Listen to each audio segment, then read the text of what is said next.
ನಮಸ್ಕಾರ ಸ್ನೇಹಿತರೆ, ಡಿವಿಜಿ ರೈಲ್ ಫ್ಯಾನ್ಗೆ ಪುನಃ ಸ್ವಾಗತ. ಇಂದು ನಾವು ಮಧ್ಯ ಕರ್ನಾಟಕದ ಪ್ರಮುಖ ಭವಿಷ್ಯದ ರೈಲು ಸಂಪರ್ಕವಾದ ಭದ್ರಾವತಿ, ಚನ್ನಗಿರಿ, ಚಿಕ್ಕಜೂರು ಹೊಸ ರೈಲು ಪಥ ಯೋಜನೆಯ ಅಪ್ಡೇಟ್ ಅನ್ನು ನಿಮ್ಮೊಂದಿಗೆ ಹಂಚಿಕೊಳ್ಳುತ್ತೇವೆ. ಯೋಜನೆಯ ಅವಲೋಕನ. ಇದು ಶಿವಮೊಗ್ಗ ಜಿಲ್ಲೆಯ ಭದ್ರಾವತಿಯನ್ನು ದಾವಣಗೆರೆ ಜಿಲ್ಲೆಯ ಚಿಕ್ಕಜೂರು ಜಂಕ್ಷನ್ಗೆ ಸಂಪರ್ಕಿಸುವ ಹೊಸ ರೈಲು ಮಾರ್ಗವಾಗಿದೆ. ಇದು ಚನ್ನಗಿರಿ ಮೂಲಕ ಹೋಗಲಿದೆ. ಈ ಹೊಸ ರೈಲು ಪಥದ ಒಟ್ಟು ಉದ್ದವು ಸುಮಾರು 73 ಕಿಲೋಮೀಟರ್ ಆಗಿದೆ ಎಂದು ನಿರೀಕ್ಷಿಸಲಾಗಿದೆ. ಹರಿಕಾಲದಿಂದಲೂ ಚನ್ನಗಿರಿ ಪಟ್ಟಣಕ್ಕೆ ಯಾವುದೇ ರೈಲು ಸಂಪರ್ಕವಿಲ್ಲದಿತ್ತು ಮತ್ತು ಈ ಯೋಜನೆ ಆ ದೀರ್ಘಕಾಲದ ಬೇಡಿಕೆಯನ್ನು ಪೂರೈಸುವ ಉದ್ದೇಶ ಹೊಂದಿದೆ. ಪ್ರಸ್ತುತ ಸ್ಥಿತಿ. ಭಾರತೀಯ ರೈಲು ಮಂಡಳಿಯು ಈ ರೈಲು ಪಥಕ್ಕೆ ಅಂತಿಮ ಸ್ಥಳ ಅಧ್ಯಯನವನ್ನು ಅನುಮೋದಿಸಿದೆ.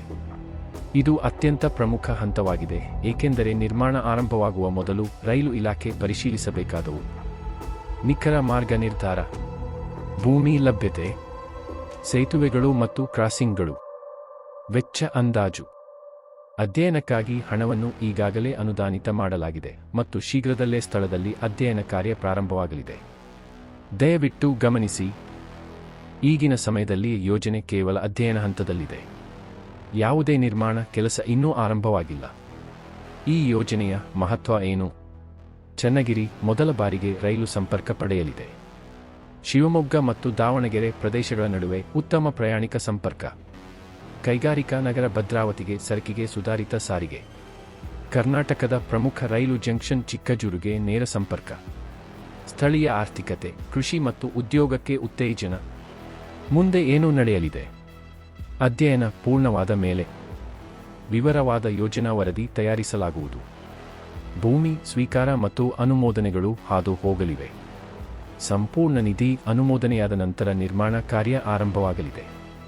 ಈ ಪ್ರಕ್ರಿಯೆ ಕೆಲವು ಸಮಯ ತೆಗೆದುಕೊಳ್ಳಬಹುದು, ಆದರೆ ಅಧ್ಯಯನ ಅನುಮೋದನೆ ತನ್ನಲ್ಲಿ ದೊಡ್ಡ ಸಾಧನೆಯಾಗಿದೆ. ಭದ್ರಾವತಿ, ಚನ್ನಗಿರಿ, ಚಿಕ್ಕಜೂರು ರೈಲು ಪಥವು ಮಧ್ಯ ಕರ್ನಾಟಕಕ್ಕೆ ಬಹುಪರಾಕಾಲೀನ ಯೋಜನೆ. ರೈಲ್ ಫ್ಯಾನ್ಸ್ ಮತ್ತು ಸ್ಥಳೀಯ ಜನರು ಈಗ ಈ ಪಥವು ಶೀಘ್ರದಲ್ಲೇ ಅಧ್ಯಯನದಿಂದ ನಿರ್ಮಾಣ ಹಂತಕ್ಕೆ ಸಾಗುತ್ತದೆ ಎಂದು ನಿರೀಕ್ಷಿಸುತ್ತಿದ್ದಾರೆ. ಈ ಅಪ್ಡೇಟ್ ನಿಮಗೆ ಇಷ್ಟವಾದರೆ ಲೈಕ್, ಶೇರ್ ಮಾಡಿ ಮತ್ತು ಇನ್ನಷ್ಟು ರೈಲು ಮಾಹಿತಿಗಾಗಿ DVG rail fan channel subscribe ಮಾಡಿ.